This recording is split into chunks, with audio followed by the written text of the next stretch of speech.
ഉരുൾപൊട്ടലിൽ തകർന്ന ആദ്യ വീടിന്റെ ഉടമ ഇപ്പോൾ ടി വി പ്രസാദിനൊപ്പമുണ്ട്.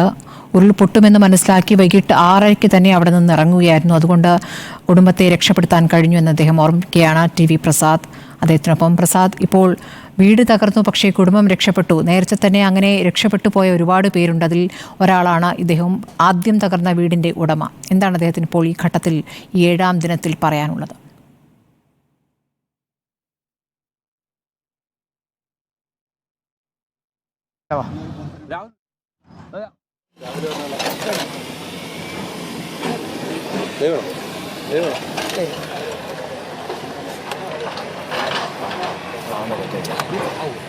ശ്രുതി, അത്ഭുതകരമാണ് ഇത് എന്നേ നമുക്ക് പറയാനുള്ളൂ. അതായത് ഉരുൾപൊട്ടൽ നടക്കുന്ന ദിവസം അങ്ങനെയൊന്നും ഉണ്ടാവാൻ സാധ്യതയുണ്ട് എന്ന് കണ്ട് ഏതാണ്ട് വൈകിട്ട് 6:30-7 മണിയോട് കൂടിയാണ് ഇവർ പുറത്തേക്ക് ഇറങ്ങുന്നത്. അതുകൊണ്ട് വീട്ടിലെല്ലാവരും നഷ്ടപ്പെട്ടു. അതിൻ്റെ ആദ്യ വീട് പൂർണ്ണമായി തകർന്ന ദൃശ്യങ്ങൾ നമ്മൾ പ്രക്ഷേപണം ചെയ്തതാണ്. ആ വീട്ടിൻ്റെ ഉടമസ്ഥൻ അത്തനാരാണ് നമ്മോടൊപ്പം ചേരുന്നത്. എങ്ങനെയാണ് അറിഞ്ഞത് ഉരുൾപൊട്ടുമുള്ള കാര്യം? ഉരുൾപൊട്ടെങ്കിൽ അന്ന് രാത്രി ഞായറാഴ്ച രാത്രി ചെറുങ്ങനെ പൊട്ടിയപ്പോൾ അന്ന് വെള്ളം കൂടിയിട്ട് പിന്നെ വെള്ളം കുറഞ്ഞ് പിന്നെ ഞങ്ങൾ ഉദ്ദേശം ഞങ്ങൾക്ക് എന്താ വെച്ചാൽ ഇന്ന് പൊട്ടില്ല എന്നാ അതിനവിടെ നിന്നത്. രാവിലത്തെ വൈകുന്നേരം വരെ മഴ ഇങ്ങനെ പെയ്ത് ഇങ്ങനെ വരുമ്പോൾ കാലിൻ്റെ മുട്ടുംകാലൊക്കെ എത്ര വെള്ളം എത്തി റൂട്ടും കൂടെയൊക്കെ. പിന്നെ അങ്ങ് തോന്നി അവിടെ നിൽക്കാൻ പറ്റില്ല എന്ന് തോന്നിയപ്പോൾ ഒരു 6-6:30 വേഗം വിട്ട്. അപ്പോഴേക്കും ഒരു മേപ്പാടുന്ന ഒരു ഓട്ടം വന്നിരുന്നു. ഞങ്ങൾ 10 സാധനം കൊണ്ടുവന്നാണ് ആ ഹോട്ടലിൽ കയറി അങ്ങ് വേഗം സ്ഥലം വിട്ടുകൾ. അതുകൊണ്ട് ഞങ്ങൾ രക്ഷപ്പെട്ടു. പിന്നെ ആ ഭാഗത്ത് ഒരു കുട്ടികളില്ല അങ്ങ് നോക്കിയപ്പോൾ ഒരു 2-3 മണിയപ്പോൾ നോക്കി കുട്ടികൾ ആരുമില്ല. പിന്നെ അങ്ങ് ഒറ്റയ്ക്കുള്ളൂടെ. വീട് പൂർണ്ണമായി തകർന്നു, നമ്മൾ കണ്ടതാണ്. പക്ഷെ എന്തായാലും കുടുംബം രക്ഷപ്പെട്ടു അല്ലേ ഏട്ടാ? കുടുംബം രക്ഷപ്പെട്ടു. ഞങ്ങൾ 3 നാളുണ്ടായിരുന്നു വീട്ടിൽ. ഞങ്ങൾ 3 നാളും, ഞാനും എൻ്റെ ഭാര്യ എൻ്റെ മകനുണ്ടായിരുന്നു. ഞങ്ങൾ 3 നാൾ രക്ഷപ്പെട്ടു. ആദ്യമായിട്ട് വീട് കാണാൻ പോവാണോ? ആദ്യമായിട്ട് പോവാണ്. ഇപ്പോൾ പോവാണ്. വീട് കഷ്ടപ്പെട്ട് ഇന്ന് പോവുകയാണ് വീട് കാണാൻ. എൻ്റെ ആധാരം എന്തെങ്കിലും കിട്ടുവാണെങ്കിൽ റിക്കാർഡ് എന്തെങ്കിലും കിട്ടുവാണെങ്കിൽ എടുക്കാൻ വേണ്ടി പോവുകയാണ്. എങ്ങനെയാണ് മുമ്പോട്ടുള്ള ജീവിതമൊക്കെ? മുന്നോട്ട് ഇപ്പോൾ എന്ന് പറയുമെങ്കിൽ ഇപ്പോൾ എന്താ ചെയ്യുമ്പോൾ ഞങ്ങൾ ഇരിക്കുന്നത് എന്താ ചെയ്യാന്ന് ഒരു പിടുത്തെല്ലാം നിൽക്കുകയാണ്. എവിടെ താമസിക്കും, എന്ത് ചെയ്യും, എവിടെ പോയി നിൽക്കുന്നില്ല ഇങ്ങനെ ആലോചിച്ചുകൊണ്ടിരിക്കുക. ഇപ്പോൾ ഒരു വയ്യമാണ്. ഇപ്പോൾ അങ്ങനെ ഇരിക്കുന്നത്, ഗെയിമിലാണ് ഇരിക്കുന്നത്. അവിടുന്ന് ഇറക്കി വിടുമ്പോൾ എവിടെ പോകും, എന്ത് ചെയ്യണം, വാടക എടുക്കണം, വാടക റൂം ആര് കൊടുക്കും വാടക? ചേട്ടൻ അവിടുന്ന് മടങ്ങുന്ന സമയത്ത് ബാക്കിയുള്ള വീട്ടുകാരും അവിടുന്ന് ഇറങ്ങിയിരുന്നു? അതിന് മുമ്പ് തന്നെ ഇറങ്ങി. എല്ലാവരും ഇറങ്ങിയിട്ട് അവസാനം ഞങ്ങൾ ലാസ്റ്റ് ഇറങ്ങി. എങ്ങനെയാണ് മനസ്സിലായത് ഇതിങ്ങനെ ഉരുൾപൊട്ടാൻ സാധ്യത? എങ്കിലും വെള്ളം ഇങ്ങനെ പോയാലിങ്ങനെ കൂടി വരുമ്പോൾ ഇങ്ങനെ മനസ്സിൽ ഇങ്ങനെ ആയിട്ട് ഇങ്ങനെ മനസ്സിലായി ചളി വരും, മണം ഉണ്ടാവും. പിന്നെ ആ ഭാഗത്തുള്ള ആരും അപകടത്തിൽപ്പെട്ടില്ല അല്ലേ? ഇല്ല. അവർ നമ്മൾ ഉള്ളിലോട്ട് വരുമ്പോൾ ഒരു മണം ഉണ്ടാവും, ഒരു ചളീൻ്റെ ഒരു മണം ഉണ്ടാവും ചെറുങ്ങനെ. അത് കിട്ടുക ഞങ്ങൾക്ക് ഉറപ്പിക്കാം എന്തോ സംഭവിച്ചെന്ന് ഉറപ്പിക്കാം. ഇറങ്ങി നേരെ എങ്ങോട്ടേക്കാ പോയത് എല്ലാവരും? ഞാൻ അവിടെ നിന്ന് ഇറങ്ങി നേരെ മേപ്പാടി. എവിടെ നിന്നില്ല. അപ്പോൾ നോക്കുമ്പോൾ മുണ്ടയ്ക്ക് ടൗണിൽ എവിടെ നോക്കുമ്പോൾ ഒരു കുട്ടികളും കാണുന്നില്ല. നേരെ വന്നപ്പോൾ ഞങ്ങൾ അടുത്ത വയസ്സ് അയൽസവർ ആരുമില്ല, ഞങ്ങൾ മാത്രം ലാസ്റ്റ് ഉണ്ടായിട്ടുണ്ട്. ഞങ്ങൾ അങ്ങോട്ട് ഇറങ്ങി.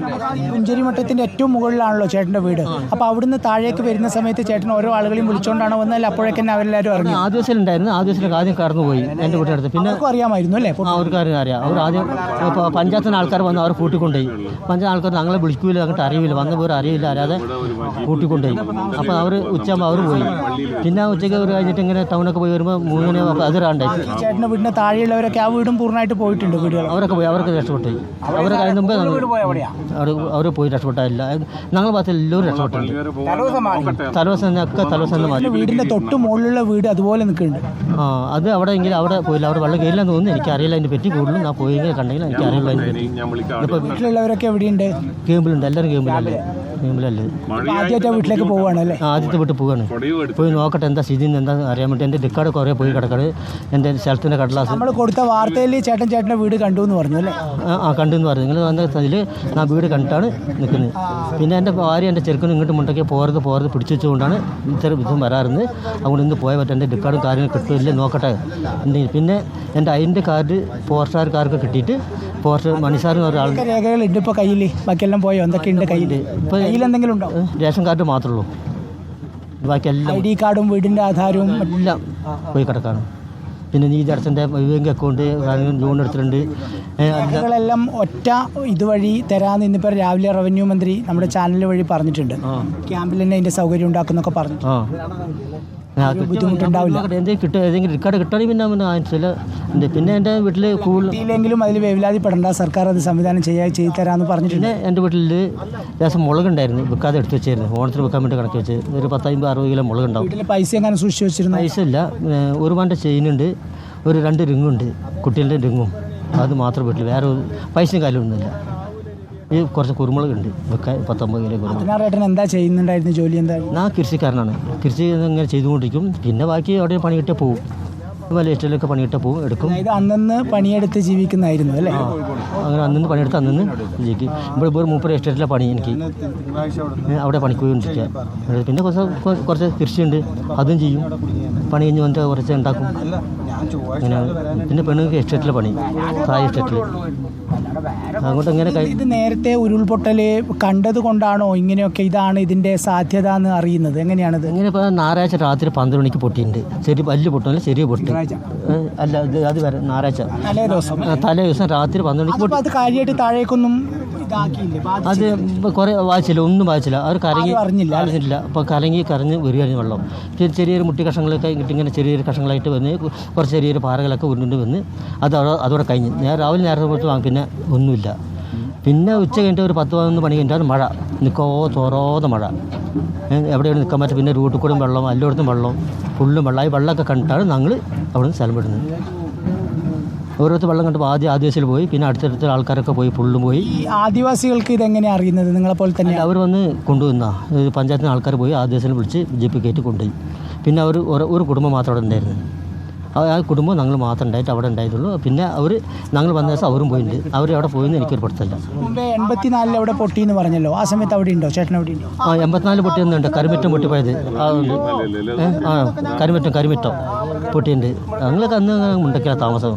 അവിടെ പൊട്ടിയെടുത്ത് ഞങ്ങളില്ല. അത് അറിയാം. നമ്മൾ ആ ഭാഗത്തേക്ക് പോകുമ്പോഴേ ഇപ്പോൾ ചേട്ടൻ്റെ വീട് പോലെ തന്നെയാണ് അവിടുന്ന് അങ്ങോട്ടേക്ക് കയറുമ്പോൾ ഓരോ വീടുകൾ. ഞാൻ ഇപ്പോൾ പോവുകയാണ്. എനിക്ക് അതിനെ പറ്റി കൂടുതൽ പറയാൻ പറ്റില്ല. ഇപ്പോൾ പോയിക്കൊണ്ടിരിക്കുകയാണ്. അത് കണ്ടാൽ പറയാൻ പറ്റില്ല എങ്ങനെയാണ് സ്ഥിതി, എന്താ സ്ഥിതി എന്നൊക്കെ. ഇപ്പോൾ ഞങ്ങളിപ്പോൾ ആൾക്കാരൊക്കെ അന്വേഷിക്കുന്നുണ്ട്, ആരൊക്കെ പോയി, ആരൊക്കെ ഉണ്ട്, എവിടെയൊക്കെ പോയി ഒന്നും ഓർപ്പെടുത്തില്ല.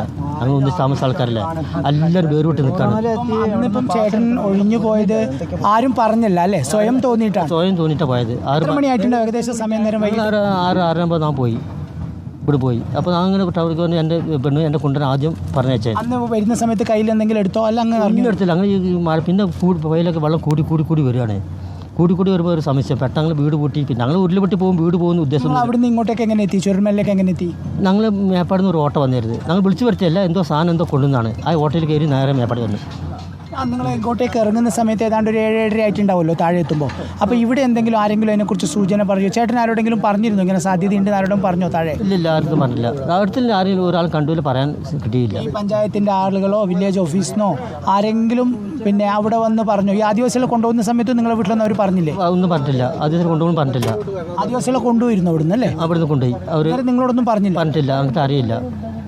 അതാണ് അത്ര ഇത് വന്നത്. ഇവരെ കൊണ്ട് ഇങ്ങനെ പറയുകയാണെങ്കിൽ അങ്ങനെ പോയിട്ടുണ്ടാവും. വേറെ കൊടുത്തില്ല. ആരാ വന്നതെന്ന് അറിയോ? അവിടുന്ന് പഞ്ചായത്തിൽ നിന്നാണോ വില്ലേജിൽ നിന്നാണോ ആരാ വന്നതെന്ന് അറിയാമോ? കൃത്യം പറയാൻ പറ്റില്ല. പിന്നെ ഈ കൊണ്ടുപോയി എന്നുള്ള കാര്യം ആരാ പറഞ്ഞത്? ജീപ്പ് വന്ന് കയറ്റി കൊണ്ടുപോയി. പിന്നെ അവർ മുട്ടന്മാർ അവരൊക്കെ പോയി കേട്ടോ. അവരൊക്കെ പഞ്ചായത്തിൽ നിന്ന് വണ്ടി വന്ന് കൊണ്ടുപോയി പറഞ്ഞു. വലിയ മുട്ടനാണ്, ആദിവാസി. അല്ല, അവരെ കൊണ്ടുപോകുന്നതിന് സ്വാഭാവികമായിട്ട് നിങ്ങളെ അറിയിക്കേണ്ടതായിരുന്നില്ല? അറിയിക്കേണ്ടായിരുന്നു. ഞങ്ങൾ അറിയിച്ചിട്ടില്ല. ഞങ്ങൾ തൊട്ടില്ലല്ലേ. അവർ കുന്നിൻ്റെ മുകളിൽ കുറച്ച്, ഞങ്ങൾ കുന്നിൻ്റെ താഴെ. അവിടെ 10 അടി ഉള്ളിൽ നടക്കാൻ വിളിച്ചൊക്കെ വെക്കും.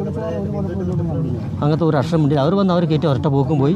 അങ്ങോട്ട് അറിയട്ടാ. നമ്മൾ അവിടെ പോയപ്പോൾ അറിഞ്ഞൊരു സങ്കടകരമായ ഒരു കാര്യം, ഒരു മുബീർ എന്ന് പറയുന്നൊരു ചെറുപ്പക്കാരൻ്റെ ഒരു ബന്ധുക്കൾ മുണ്ടക്കൈ കുറച്ചും കൂടി ഉയർന്ന സ്ഥലമാണല്ലോ എന്ന് കരുതി അങ്ങോട്ടേക്ക് സുരക്ഷിതമായിട്ട് മാറി. അവരുടെ വീട് അവിടെ തകർന്നില്ല, പക്ഷെ മുണ്ടക്കൈയിലെ വീട് പൂർണ്ണമായിട്ട് തകർന്നു. മുണ്ടക്കൈ മുഴുവൻ ആളുകളും പോയി. അവരെ വിജാത്ത മമ്മൂന്ന് പറഞ്ഞില്ലേ, അവരുടെ പേരറിയില്ല. ഒരു മുബീറിൻ്റെ ബന്ധുവാണ്, ബാംഗ്ലൂരുണ്ടായിരുന്ന മുബീറിൻ്റെ ബന്ധു. അതുണ്ടായിരുന്നു. അലി എന്ന് പറയും. അലി അവൻ്റെ ഇത്. പിന്നെ മമ്മാക്ക എന്ന് പറയും. മമ്മാക്ക, അലി, ബിജാത്ത, ഒരു പേരമക്കൾ, ഭാര്യയൊക്കെ ഉണ്ട്. ആൾക്കാർ വന്നിട്ടുണ്ട്. എന്തായാലും നിങ്ങൾ അങ്ങോട്ടേക്ക് പോയിക്കോളൂ കേട്ടോ. പോയിട്ട് സമാധാനമായിട്ടിരിക്കും. രേഖകളൊക്കെ കിട്ടും കേട്ടോ. ആയിക്കോട്ടെ, എന്നാൽ ശരി, അങ്ങനെ ചെയ്യാം. അശ്മതി, ഇത് കേട്ടല്ലോ അല്ലേ? അതായത് ഒരുപാട് കാലം ആ പ്രദേശത്ത് താമസിച്ചവർക്ക് ഇത്തരം കാര്യങ്ങളെക്കുറിച്ച് ശരിയായി ധാരണയുണ്ടാകും എന്നുള്ളതാണ് മനസ്സിലാകുന്നത്. അതല്ലെങ്കിൽ ഈ അത്തനാറിന് എങ്ങനെയാണ് സ്വയം തോന്നി അന്ന് വൈകിട്ട് ഉരുൾപൊട്ടലുണ്ടാകുന്നെന്ന് വൈകിട്ട് 6:30 വീട്ടിൽ നിന്ന് കുടുംബത്തെ കൂട്ടി ഇറങ്ങാൻ തോന്നുന്നത് എന്നുള്ളിടത്താണ് ഇതിൻ്റെ ഏറ്റവും പ്രധാനപ്പെട്ട ഒരു കാര്യം. ഇപ്പോൾ അവർ ജീപ്പിൽ അവരുടെ തകർന്ന വീട് ആദ്യമായി കാണാൻ പോവുകയാണ്. അവർക്കും ബുദ്ധിമുട്ടുണ്ടായിട്ടുണ്ട്. അവിടുന്ന് ഇങ്ങോട്ടേക്ക് വരുമ്പോൾ പോലീസ് ആദ്യം അനുവദിച്ചില്ല. പിന്നീട് പോലീസിനെ കണ്ട് ഒരുപാട് സംസാരിച്ചതിന് ശേഷമാണ് അവർ ഇങ്ങോട്ടേക്ക് വന്നതും ഇവിടെ നിന്ന് ഒരു ജീപ്പിൽ ഇപ്പോൾ ആ ഭാഗത്തേക്ക് പോകുന്നതും. ആ ഭാഗം സ്മൃതിക്ക് മനസ്സിലായിട്ടുണ്ടാകുമെന്ന് വിചാരിക്കുന്നു. അതായത് ചൂരൽമലയിൽ നിന്ന് മുണ്ടക്കൈയൊക്കെ കഴിഞ്ഞ് പുഞ്ചരിമട്ടം കഴിഞ്ഞ് അതിൻ്റെ ഏറ്റവും അവസാനം, അതായത് നമ്മൾ അന്ന് കണ്ട ആദ്യം തകർന്ന വീടെന്ന് പറഞ്ഞ് നമ്മൾ റിപ്പോർട്ട് ചെയ്യുന്ന സ്മൃതി പ്രസാദ്, ഇപ്പോൾ ആ ദൃശ്യങ്ങളാണ് പ്രേക്ഷകർ കണ്ടുകൊണ്ടിരിക്കുന്നത്. ഇപ്പുറത്ത് പ്രസാദ് അത്തനാറിനോട് സംസാരിക്കുമ്പോൾ അപ്പുറത്ത് അത്തനാറിന്റെ വീട്, തകർന്ന വീടിന്റെ ദൃശ്യങ്ങൾ കൂടിയാണ് പ്രേക്ഷകർ കണ്ടുകൊണ്ടിരിക്കുന്നത്. വീടിന്റെ ഉടമ അത്തനാർക്ക് ഈ ദുരന്തമുണ്ടായ ദിവസം അല്പം നേരത്തെ തന്നെ എന്തോ ഒരു തോന്നലിന് പുറത്താണ് അദ്ദേഹം കുടുംബത്തെ കൂട്ടി അവിടെ നിന്നും പോയത്.